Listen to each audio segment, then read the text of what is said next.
مرحبا بكم في قناة كورة ميديا، القناة اللي كتجيب لكم كل جديد على المغرب من اخبار، ثقافة، كورة وكل شيء بوزيتيف على بلادنا. القناة هي البلاصة اللي غادي تلقاو فيها كل ما هو مميز على المغرب.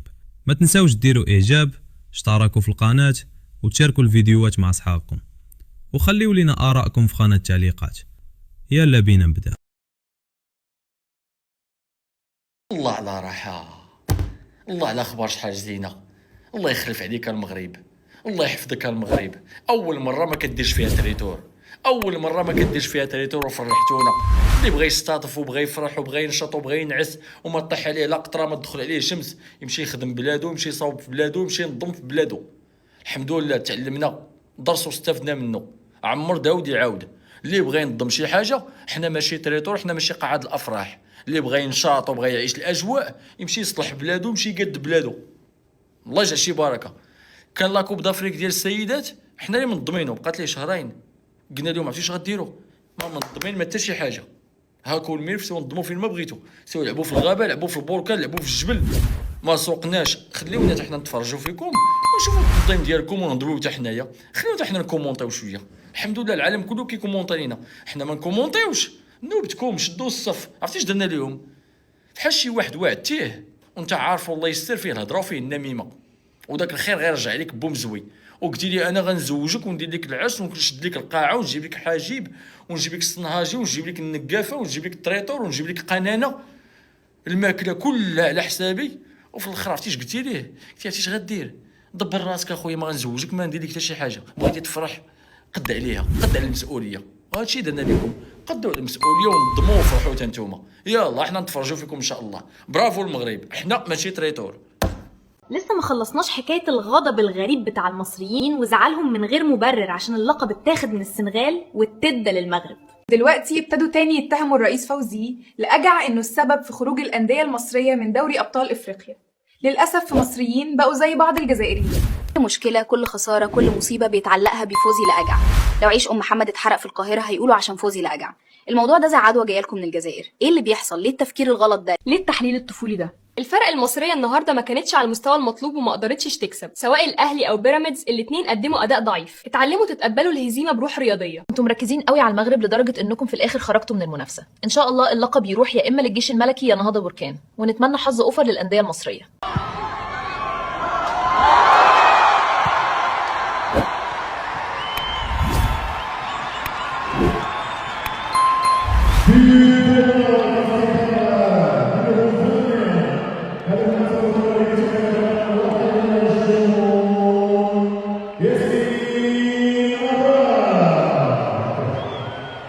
شريف التمرير في وسط الميدان، تبحث عن تسديد قوية جدا يمكن بعامل الريح نوعا ما. هذه اللاعبة رقم 6 بالفعل تسدد. قبل هذه فما فرصة للمنتخب المغربي، تفتح الزاوية تسدد له خطيرة للمنتخب المغربي. قد يكون الكومير رقم 9 قرب المسافة بينها وبين المهاجمة، يعني ما عندش حتى خيار انه ننتظر ما ستسفره بقية دقائق. هذه هي المواجهة، نذكر في شوط أول إلى حدود دقيقة 27. هذه كرة للمنتخب المغربي تدخل خطيرة الهجمة وهي سجلت ما ارتباك. شوف يعني هي قادت الهجمة وأنهتها في الشباك الجزائرية. ممتازة جدا رقم 9. هذه فرصة ممتازة جدا، تخرج وجه لوجه خطيرة على الدفاع المغربي بعد عمل كما تسدد الكرة. ثم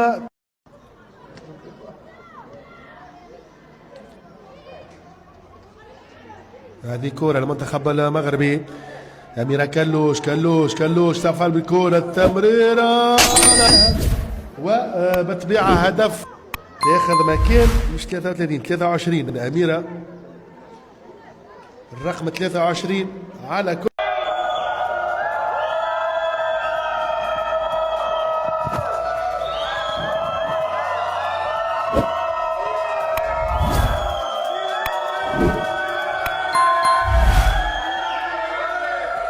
وأينما كنتم السلام عليكم ورحمة الله. هذه تحية مني أنا، وأنا ألتقيكم إن شاء الله كل يوم عبر برنامجكم. طبعا هذا البرنامج عبر الشاشة الأحلى والأجمل والأكمل والأمثل MBC 1 و MBC العراق. هو ليس بيوم عادي، هو يوم للفرح، يوم للتاريخ، يوم للمغرب والعرب وافريقيا. هو اليوم اللي كتب المغاربة فيه فصل جديد في عالم الكرة وفي الذاكرة. منتخبنا اللي بيمثلنا كلنا صار أحد وبقي المغرب. شكرا من القلب للمغرب، شكرا لأنكم فرحتونا، شكرا لأنكم زرعتم الأمل فينا، ولأنكم أثبتتم أن المستحيل ليس مغربيا ولا عربيا. ديما مغرب، رفعتوا راسنا عاليا، ويا رب دوم راسكم مرفوع، وديما مغرب، ديما مغرب.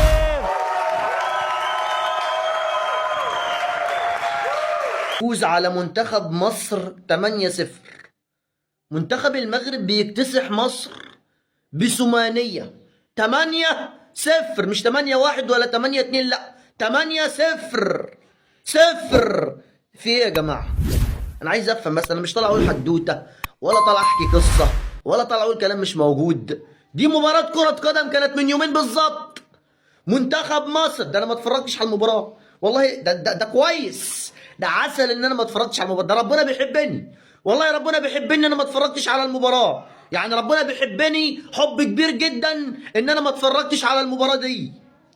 مصر بتخسر 8-0 من المغرب. انا عايز افهم بس، هو احنا بقينا لما بنلعب المغرب مش بنجيب حتى هدف ليه؟ يعني انا عايز افهم بس، يعني احنا حتى يعني المغرب مثلا فاز علينا في اولمبياد باريس 6-0، فاز علينا في افريقيا تحت ال20 عام 1-0، فاز علينا قبل كده 5-0. هو احنا يعني والنهارده بيفوز علينا 8-0؟ هو احنا بنحب الصفر ده مثلا؟ طب ما نجيب 1 ولا 2 ولا 3 ونقرب النتيجه شويه. ايه اللي بيحصل فينا ده؟ في ايه ده احنا بقينا، لا المغاربه دي عقدتنا احنا خلاص. احنا لازم نطلع نعترف ان المغرب بقى عقده لينا، عقده لجميع الفئات الرياضيه. المغرب بيكتسحنا. اول امبارح عزيزي المشاهد كان في مباراه بين المنتخب المغربي والمنتخب المصري تحت ال15 عام للسيدات. لسه بقوا بيكتسحونا سيدات، الرجال اطفال لسه بيرضعوا، حضانه بقى، سفرات، اي حاجه، مدارس، اي بطولات بقوا بيكتسحونا فيها. خلاص المغاربه بقول لك عقده في كل حاجه لجميع الاعمار السنيه، تحت ال20، تحت ال17، تحت ال23، المنتخب الاول، فوتسال، نساء، اي حاجه بقوا بيكتسحونا فيها. يا اخي انا مش فاهم الصراحه، انا مش فاهم. احنا بنتغلب بنتائج كبيره. عارف المشكله في ايه؟ المشكله ان احنا بنتغلب يعني بنتائج كبيره جدا، مش 1 ولا 2 ولا فين وفين. لما نتغلب 1-0 من المغرب ده ربنا كده بيحبنا، ده احنا ربنا بيكرمنا لما بنتغلب 1-0 ولا 2-0 من المغرب. المغاربه على طول يحطوا فينا 5 و6 و8 ومش عارف ايه. ليه كده؟ احنا عملنا لكم ايه يا مغاربه؟ انا عايز افهم. هل تتوقع نجاح محمد وهبي مع منتخب المغرب؟ والله سؤال حلو.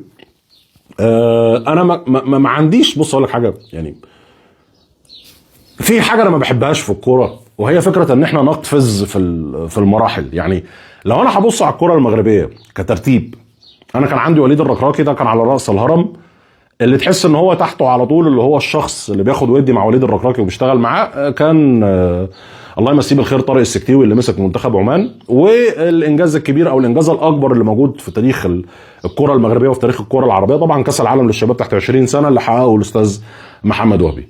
ده كلام جميل جدا، بس انا حاسس ان تولي محمد وهبي في الوقت ده مش اكتر قرار صح ممكن ان انت تاخده. يعني انا احساسي ان كان الحته فيها ايه اللي هو الهوب الله، لا عارف انت اللي هو ايه، ده كسب كاس العالم للشباب فيلا خش بينا على كاس العالم للكبار بقى اكسبه. يعني نتعشى من ان هي تحصل، انا ما عنديش مشكله، يعني لو حصلت خير وبركه. بس هي الفكره في ايه؟ الفكره ان كان في ترتيب للسلطه في الكره المغربيه، والترتيب ده كان شارح نفسه، ما كانش محتاج ان حد يرتبه. ان انا عندي وليد الركراكي مشيته، طارق السكتيوي الراجل اللي اشتغل مع اللعيبه بتوع التشان بتوع بطوله افريقيا للمحليين، اشتغل على مستوى كاس العرب، اشتغل مع اللعيبه في الاولمبياد، فاللعيبه عارفاه وعارفهم. فكان المفروض ان التدرج الطبيعي للسلطه في الحاله دي او الترتيب اللي هيحصل بعد ازاحه وليد الركراكي، طارق السكتيوي هيعلى درجه، محمد وهبي هيعلى درجه. فمحمد وهبي بعد ما كان منتخب تحت 20 لا اشتغل انت على المنتخب الاولمبي، اشتغل على المحليين والشبان وخد التدرج الطبيعي. انا احساسي ان احنا عملنا سكيب الخطوه مع محمد وهبي. ان احنا عملنا سكيب للحته اللي هي المفروض في النص اللي هي المنتخب الاولمبي دي وطلعناها على طول على المنتخب الاول. فدي قبل كاس العالم ب3 شهور هي سلاح ذو حدين بصراحه. يعني عارف يتنجحك لاقصى درجه اللي هو تلاقي اللعيبه خلاص تحررت وكل واحد طلع اللي عنده والقدرات الكامنه في الحاجات كلها طلعت والناس كلها قدمت اللي عندها، او انك تلاقي ان منتخب المغرب بيقدم اداء مش متوازن مبني على الفرديات اكتر ما مبني على شغل المدير الفني. لان انا حاسس ان كان التدرج الطبيعي طارق السكتيوي يتولى لحد كاس العالم ويمكن كمان لحد افريقيا الجايه، لحد ما محمد وهبي يتم تحضيره ان هو يشتغل مع المنتخب الاولمبي ومع الجيل الجديد في الكره المغربيه، فيبقى هو اللي بعده على اساس انه مدرب تحت 17 يبقى هو تحت 20 نفس التسلسل ونفس البتاع. انا حاسس ان احنا عملنا سكيب الخطوه في النص، ما اعرفش، او يمكن انا ميال لطارق السكتيوي وحاسس ان الراجل ده كان يستحق فرصه تدريب المنتخب الاول المغربي، ما اعرفش بصراحه. يعني هو مع منتخب عمان هتبقى تجربه شيقه جدا واحب ان انا اتفرج عليها لطارق السكتيوي، بس احساسي ان هذا الرجل ظلم ان هو ما خدش فرصه تدريب المنتخب الاول، زي ما احساسي برضو ان استاذ محمد وهبي ظلم ان هو اتنقل من تحت 20 للمنتخب الاول على طول ومفيش الرابط الكبير ما بينه وما بين اللعيبه اللي موجوده في المنتخب الاول. لكن نتعشم ان كل ده في الاول والاخر زي ما بحب اقول يبقى مجرد راي شخصي والمستقبل يثبت خطا وجهه النظر دي. هي الناس دي ملهاش كبير. منتخب مصر للآنسات المحترمات ملهاش أبهات يسألوا عليها. النهاردة كانوا بيلعبوا منتخب المغرب دوري المدارس المؤهل إلى بطولة شمال أفريقيا. عادي، مباراة شباب تعارف. احنا عارفين ان منتخب مصر ومنتخب المغرب يعني بيحاولوا يعملوا جيل انه يبدأوا يصعدوا من المنتخبات الأولانية. مش دي الحكاية. الحكاية ان منتخب مصر خسر من منتخب المغرب بفضيحة كروية. هتقول لي ايه يا عم، في ايه المشكلة؟ هتقول لي يعني خسروا كام؟ 1 لا، 2 لا، 3 لا، خسروا 8-0 مع الرأفة. تخيل سيدات منتخب مصر بيدافعوا طول المباراة ومع العلم انه مش قادرين يصدوا الهجمات اللي بتكتسح بيها منتخب المغرب للآنسات المحترمات الفاضلات اللي ما عملوش اي اعتبار للعروبة، اللي ما عملوش اي اعتبار ان احنا منتخب مصر شقيق بنحبهم وهم بيحبونا. هتقول لي نتيجة كبيرة قوي، اكيد كانوا بيلعبوا على ارضهم وسط جمهورهم واستغلوا الضغط التحكيمي اصبر. المغرب كسبت مصر في القاهرة 8-0، 8 زلطة، 8 تجوان. يعني النسوان بتوعنا مش شايفين الكرة من اليمين للشمال. الجون بتاعنا او حارسة المرمى المحترمة الموجلة مش لاقية تطير يمين ولا تطير شمال. 8 تجوان مقابل لا شيء على ارضك وسط جمهورك. عندي سؤال، هو الاتحاد المصري لكرة القدم انشأ منتخب سيدات صغير ليه؟ طب انشأ منتخب كبير ليه؟ انت متخيل ان الجزائر وتونس صعدوا لبطولة افريقيا القادمة اللي هتتلعب في المغرب ومصر لا، خسرت من السنغال باين 4-0. يعني احنا فاشلين في الصغيرين وفاشلين في الكبار. ليه بنلعبها؟ طب بنلعبها علشان مثلا ناخد حوافز من الاتحاد الافريقي او من الاتحاد الدولي علشان احنا فاتحين قسم لمنتخب السيدات. لو هنفتح نهتم، ولو مش عارفين تهتموا روحوا اتعلموا من المملكة المغربية وفتحها لأكاديمية محمد السادس والإبداع. احنا مش عايزين نجم جاهز زي محمد صلاح ونبدأ نتحكي فيه ونقول ده مصري وإيجيبشن مش عارف ايه. لا، احنا عايزين نصنع محمد صلاح كتير، عايزين نصنع كرم جابر كتير، عايزين احنا اللي نبدأ ونصنع الناشئ من عندنا، نهتم بيه، نجيب المواهب، نعمل أكاديمية عندنا، نشوف هم عملوا ايه. على فكرة ده هم مش عاملينها دلوقتي، ده هم عاملينها تقريبا من اكتر من 10 سنين وحاليا بدأوا يجنوا الثمار. يجنوا الثمار أكاديمية محمد السادس، يجنوا الثمار في منتخب المغرب في كأس العالم، يجنوا الثمار في بطولة أفريقيا تحت 23 سنة اللي أخدوها، يجنوا الثمار في منتخب الفوتسال اللي ما شاء الله أخد أفريقيا اللي كانت مصر كانت متقدمة فيه هي وليبيا. دلوقتي المغرب ما شاء الله عربيا وأفريقيا هي المتقدمة، بل بتنافس على بطولة كأس العالم وأخدت بطولة كأس العالم للقارات. احنا فين وانتم فين؟ عندنا الاتحاد المصري نايم لنا وعندنا فوز لرجع ما شاء الله مش ملاح على المنتخب ده ولا المنتخب ده. ده محتاج دعم، ده محتاج سبورت، ده محتاج مش عارف ايه. هي دي الرياضة. لا اما المسؤولين بتوعنا في اتحاد الكرة المبجلين بقيادة جمال علام، لا اما تقعد في البيت وتتفرج زينا، لا اما تشتغلوا بجد. بشكركم شكرا جزيلا، مليون مبروك للمنتخب المغربي ولا عزاء. انا اسف وبتاسف لمنتخب مصر، انتوا جيتم قدام اسد المغرب. سلام. انت راه ما خصناش نبقى نفرحوا مع الدراري، خصنا نفرحوا شويه مع الدريات. الله يهديكم الدراري، فرحونا مع الدريات وفرحوهم شويه، راه هما المستقبل ديال المنتخب الاول ان شاء الله بعون الله. انت الوليدات ديال 20 عام شدوا لنا داونا كاس العالم اللهم بارك، ولكن دابا خصنا نفرحوا مع البنيتات ديال 20 عام. انت اللهم بارك واحد البطوله سميتها دوره شمال افريقيا راه مقامه في تونس. انت المنتخب المغربي اليوم شد لك النظير ديالو جزائري اش دار له ولا داري انت وراوهم شنو هي كره. البنات كاملين داك الفقصه اللي عندهم على الجزائر واقع ولا ما نعرفش جمعوها في هذه المقابله هذه، شدوهم بداو كيسلخوا فيهم والنتيجه كانت قاطعه على المنتخب الجزائري.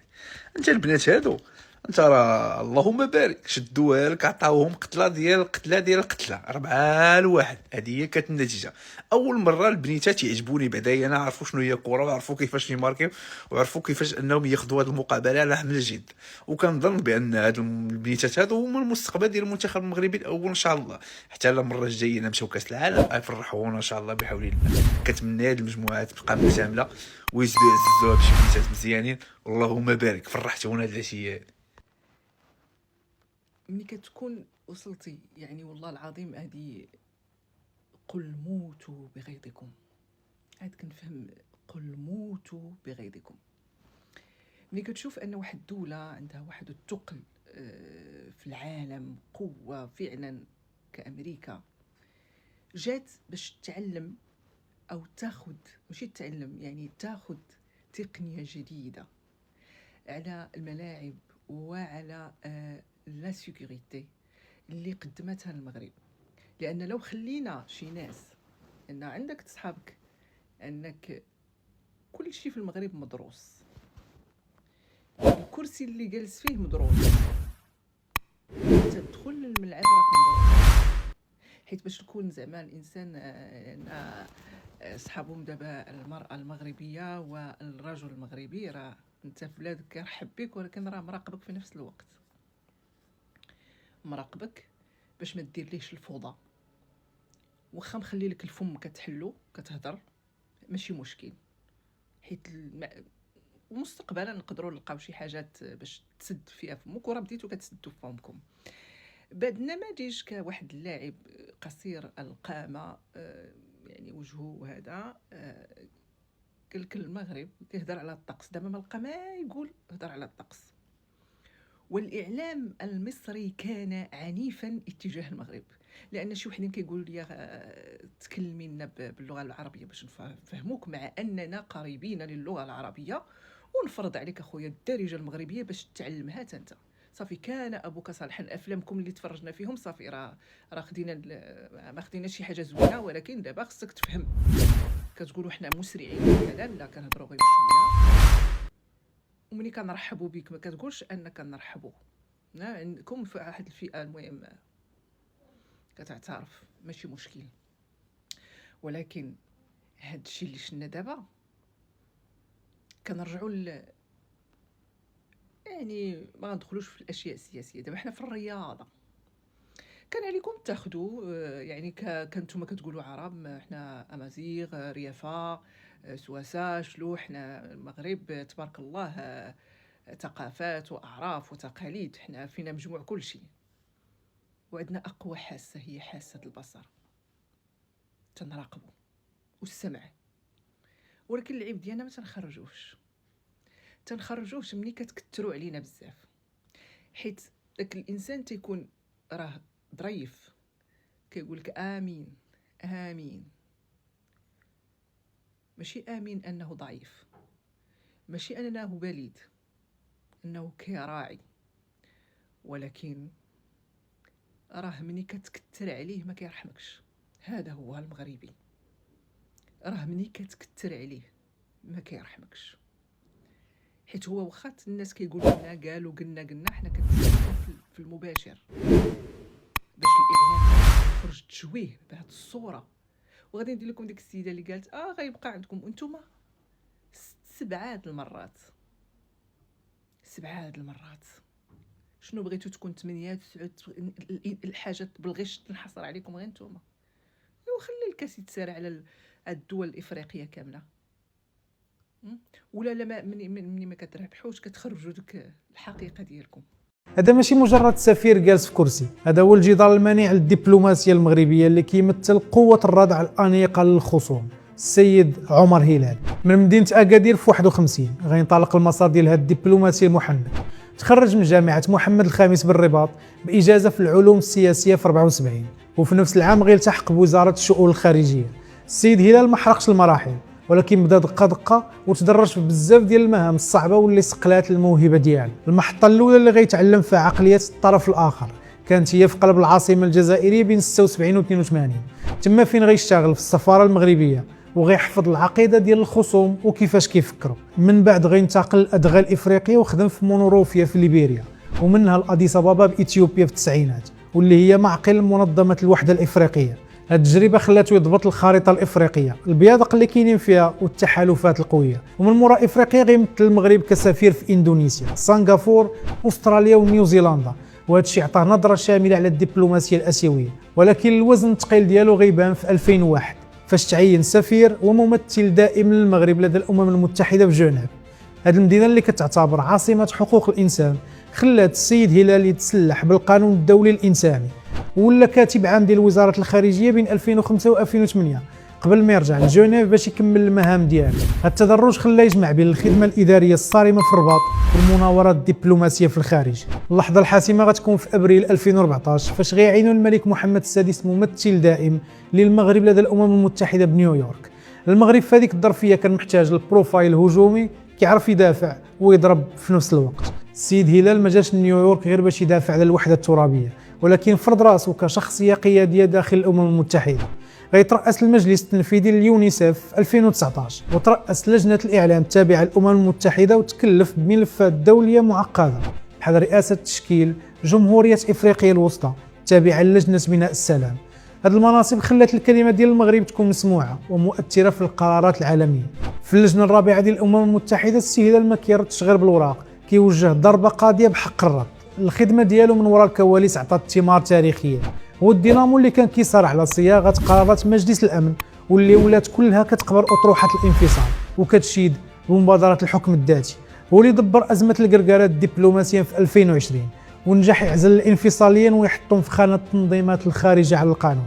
وزاد كشف التناقضات ديالهم بالارقام والوثائق المؤكده واللي خلات خصوم المملكه يفقدوا البوصله في بزاف ديال الجلسات. عمر هلال اليوم هو الصوت اللي كيخلي المغاربه يحسوا بالفخر ملي كيشوفوا كيدافع على خريطه البلاد بشراسه ديال المحارب وباناقه ديال الدبلوماسي كبير. وهذا هما رجال البلاد وقاهري الكراغله. وهذا ما كان معكم يونس قاسم وتهلا. هنا ملي تلعبات الكره خصها تمشي ضريبه، ها هو دار كونترول باس. هذا حكيمي خصو يزيد يراجع الاوراق ديالو. راك كتلعب مع لويس انريكي كيموت معاكم في لونطريمون بكونترول باس، سيرتو انه ملي كيتعرض للضغط ضريبه خصها تخرج بضريبه. هنا كاين ليسباس، هو جاي طالب الكره في الوقت اللي سحب له وحرر له ليسباس. نائل العناوي حريمات فهمها قراها طايره. الحاجه الوحيده اللي دار غلطه حريمات ولكن ما كانش كيتوقع انه حكيمي يعطلو هي السكان. كان خصو يسكاني باش يعرف شكون اللي من موراه. هنا ما يسكانيش، لا لاحظتي بانه ما يسكانيش، بقى مركز فقط على شنو يعطيه حكيمي غادي يتعطل. هو تعطل، هنا دار الكونترول، لعاب جاي غادي بريسي. حريمات هو يزيد يعطلها، هي ملي انطلقوا هو مابقاش داير الكونترول، هو دار واحد الفانت وهذاك الفانت عطلنا به اللي هنا كان ممكن انه يخرج حريمات بضريبه ولكن يتعطل. هنا هو تعطل عطلقه الاخر قلص هذاك الفارق الزمني وكذلك ليسباس ما بينه وما بين حريمات بريسا وما خلاش انه ياخذها في ظل انه قلت حتى حريمات ما سكاناش، هو براسو يكون عارفه ملي يعاود الماتش. وهذه الغلط اللي دار اللي من طبيعه الحال خرجنا في هذه الوضعيه هذه اللي كانت صراحه صعيبه ديال كونتراتاك وفراب ديال المنتخب ديال الاكوادور. مصر 7 كاس افريقيا، الجزائر 2 كاس افريقيا، تونس 1 كاس افريقيا، المغرب 3 رقعات.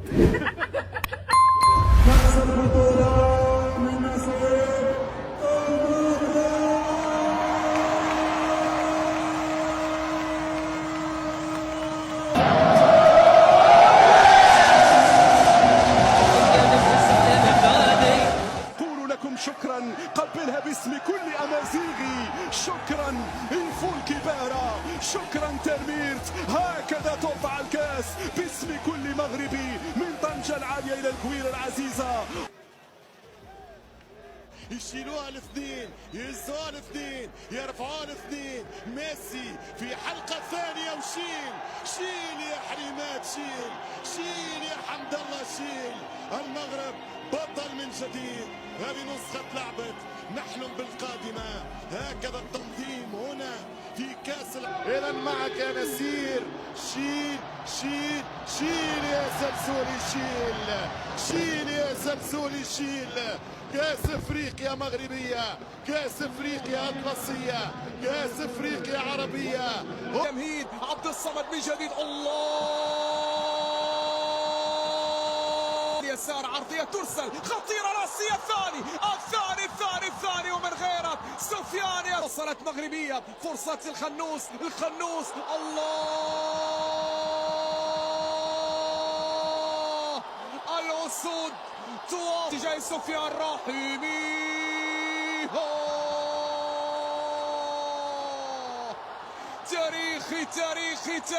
تاريخي عبد الصمد الزلزولي والتمريرة سفيان رحيمي والعرضية الخامس. صارت 5. نعم، المنتخب المغربي هنا يسجل 5 الأهداف والمنتخب مكان أشرف. هنا تسديدة قوية. الله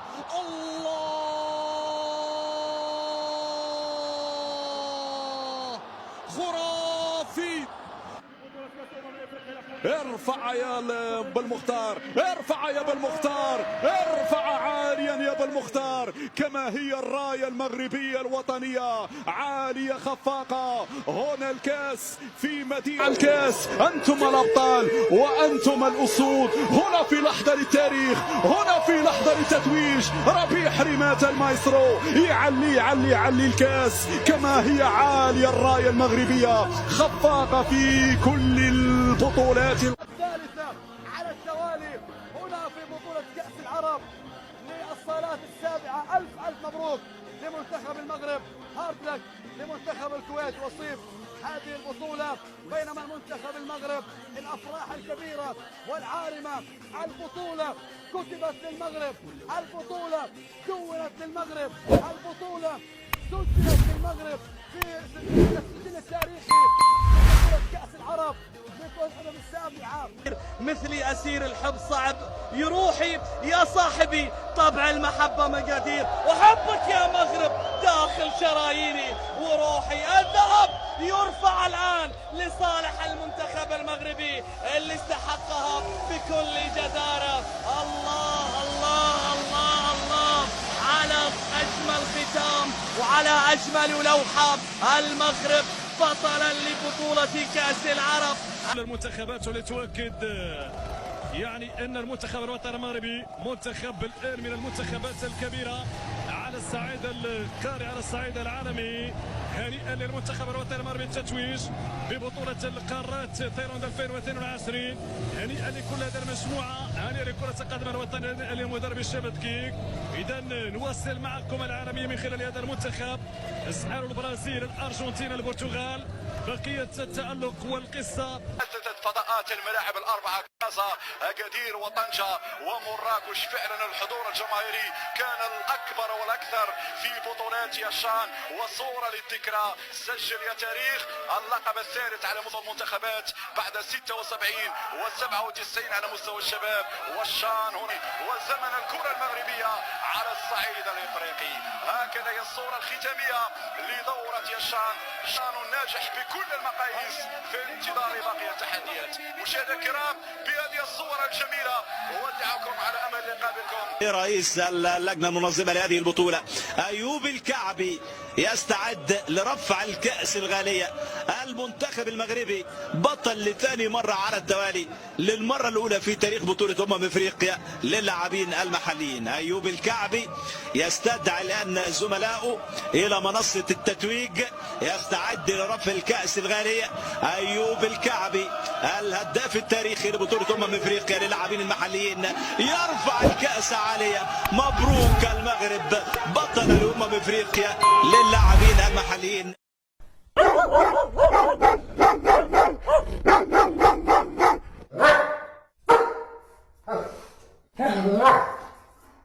انجليزي ده يا مرسي، اسمع كده. Thank you, President. If you have not money, sorry. Sorry, continue. CAF, you have not money. الاتحاد الافريقي هل يعاني من ازمات ماليه وبعد في ظل التطور اللي بنشوفه في البطولات المجمعه؟ لا. ده واحد صحفي مصري كان بيسأل متسبي في الاجتماع الأخير بتاع الكاف، وكان بيوجه له السؤال بالشكل اللي شفتوه مع بعض ده. طبعا من العيب أصلا إنك تكون صحفي، من العيب جدا إنك تكون صحفي ومش مجهز الأسئلة بتاعتك. اتكلم بلهجتك. السماعات دي بتعمل إيه؟ ما السماعات دي مترجمة، وأكيد أنت عارف. ومش أول